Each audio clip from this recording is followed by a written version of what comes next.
Hello there, ladies and gentlemen of YouTube, and Merry Christmas to all of you. We are finally approaching that time of the year once again where everyone gathers together to celebrate this rather cherished holiday, and of course it is currently being led by Team Fortress 2's Smithmas update, the annual update of which we gain a whole bunch of new weapons, such as weapons with festive lights attached to them, and not much else actually, so there really isn't much to talk about in terms of new weapons, as that doesn't appear to be a very popular trend among many TF2 updates nowadays. Instead, and I don't really find this a bad thing at all, we have received a spiritual successor to the gunmetal update, and this one will be known in history books as the Tough Break update. So once again, following the tradition of the gunmetal update, we have a whole number of balance changes, quite a wide variety of them in terms of class weapon switches and whatnot. And also, we happen to have 4 new maps, each of which have their own separate game mode attached to them, and that is, in all honesty, pretty refreshing. Now, I could have said the same thing for the past couple of updates, such as the new Halloween update and the Invasion update, but unfortunately I didn't find myself very interested in those, and I'm still trying to figure out why that it necessarily is, as they seem to have added a whole bunch of new maps, which would normally be a-okay with me, but I'll probably have to dwell on that some other time. I'll probably have to play catch-up with a video explaining why I wasn't really interested in those to begin with, but that is not going to take place here. Instead, we're going to be showing off 2 maps added in this particular update. The first one I'm showing off right now would be King of the Hill map, which is known as Highpass, not to be confused or associated with High Tower or any game mode that involves passing a ball around and exploding the other team's goal. Instead, it is just a traditional King of the Hill map, which I can appreciate. And we have a new 5CP map, which in the later portion of the video, I will be displaying Vanguard. Highpass I would rate as my #1 favorite map added in this update, as it seems to deliver essentially everything I've desired from the average King of the Hill map. It's very spacious, much less compact compared to the likes of King of the Hill Viaduct and Harvest. It accommodates all classes of all shapes and sizes, and it pretty much has that same visual style of classic Team Fortress 2 maps, which I seem to really enjoy apart from the usual drastic changes, such as some of the maps like Sweden, which granted is not exactly a bad thing. I did enjoy Sweden quite a lot and I still do. Although it's nice to go back to some of the simpler styles of Team Fortress 2 where you have farmland versus industry in a very large open desert. And it's just generally designed pretty well, so kudos to the map makers for having their map added to the game.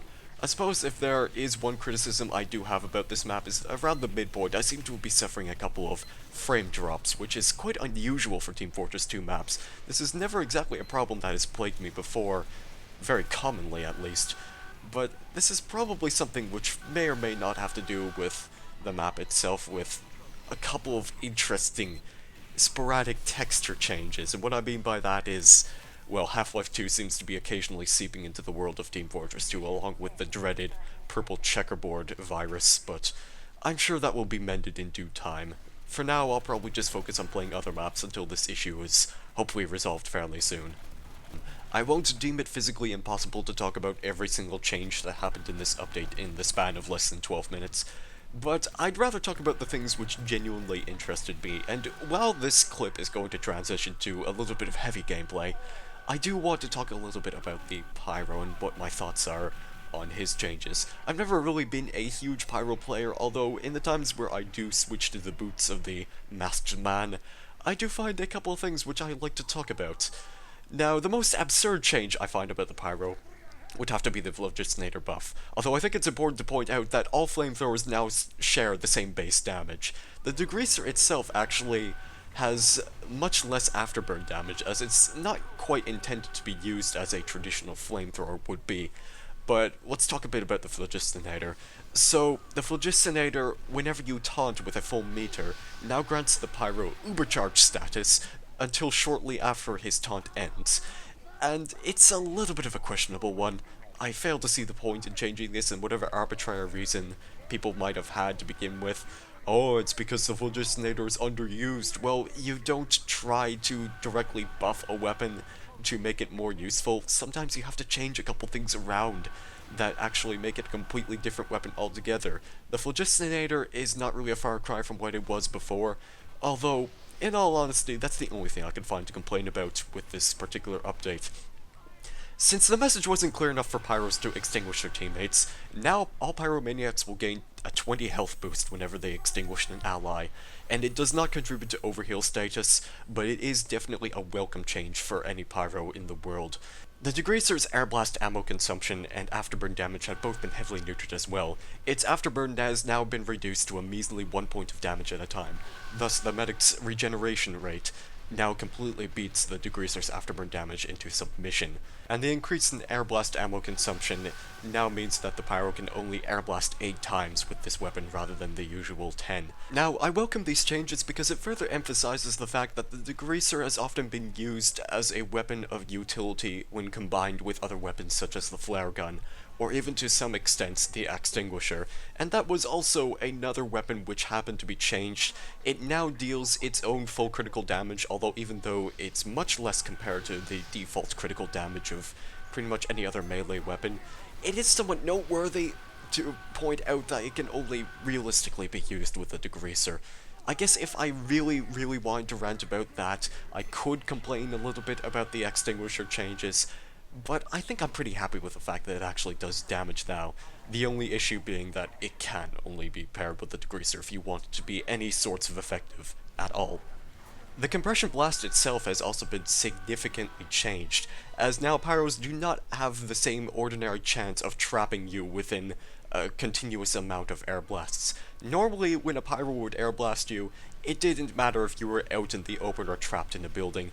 You would be stuck there, forever trapped by that Pyro who honestly would do very questionable things to you after he had run out of ammo with his main flamethrower. However, such is not the case now. Whenever you get air blasted, you gain air control, so you will still be able to strafe left and right in air as if you were rocket jumping, and that is incredibly useful. It's a very welcome change. I'm glad that all these changes were made to the Pyro, so now I think it's time to move on. There's a variety of different weapons which I've play-tested with for a while now, such as the Crusader's crossbow, now granting a little bit of uber charge every time you heal a player with it, and also the Market Gardener now has a slower swing rate. However, this only really affects the Market Gardener between intervals. That first swing is just about as fast as basically any other melee swing, so this change to the Market Gardener really doesn't affect it at all. Really, I suppose this video is mostly just turned into my thoughts on what the Pyro changes were in terms of this update, and anything else, well, I kinda just stuck with some of the weapons which I'm having a little bit fun with lately, and I didn't really play with many of the weapons which have been significantly changed.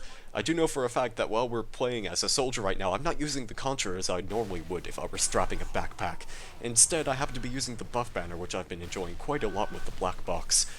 The Contra itself has actually seen a little bit of an increase in its base health regeneration rate, only it's different whenever you're slightly damaged, so I still have to test it out, honestly, but apparently you now regenerate 4 health per second by default, which I guess is just used as an excuse to make soldiers a little more healthy in the battlefield, but I don't know what else gives about that one.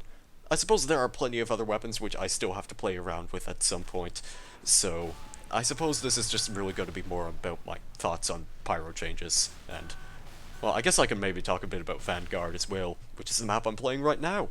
In a similar vein to Highpass, Vanguard is very much a large, open-ended 5CP map. It has plenty of different routes you can take, and it pretty much accommodates soldiers, demomen, and pyros with the detonator quite well in my opinion, also to some extent scouts if they're able to time their double jumps properly.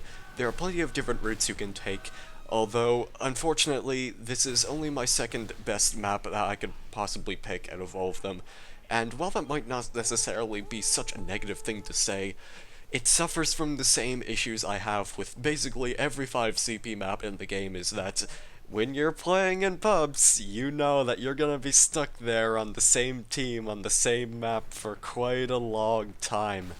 It's almost borderline guaranteed that you're going to have stalemates in the end, or until at least 30 minutes have passed, one team will inevitably crush the other.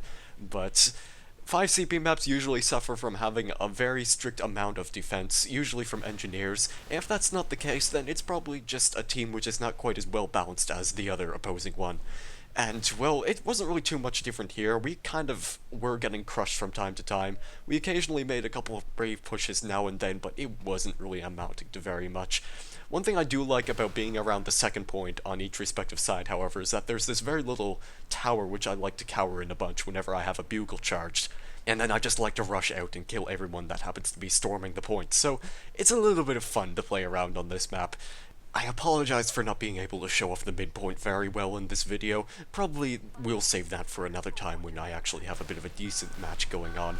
As I've probably said, we were kind of getting a little bit crushed around this area, and we did lose, but the video doesn't go as far to show that. It's just kind of thought I'd point that out to let you know what was exactly going on in this place. It's still a very fun map, and I would recommend you try it out. So I guess for the next video, where I maybe want to talk a little bit more in further detail about this update, I'll probably cover the other two maps that were added, and this probably won't happen until sometime after Christmas by the time I'm recording this. I'm already a bit late on this update because by the time it actually came out, I was going to see Star Wars that night, which just happened to be opening night here in Canada, so that was quite a lot of fun. Actually, the only movie I've ever really wanted to see in theaters twice, and I did, so I'm pretty proud about that one. Don't worry, I'm not going to spoil anything about the movie right here in case anyone still has yet to see it. The video is going to be ending very soon, but I could say with complete certainty that I wholeheartedly enjoyed the film. And much like pretty much every other topic I've briefly mentioned in this video, I will probably be saving that one for another video. It's just become a current trend for me to save things for other videos, which I probably will never do. But hopefully I'll force myself to actually make that another video. So, thank you guys very much for watching, have a great day or evening, and Merry Christmas to all of you. Goodbye.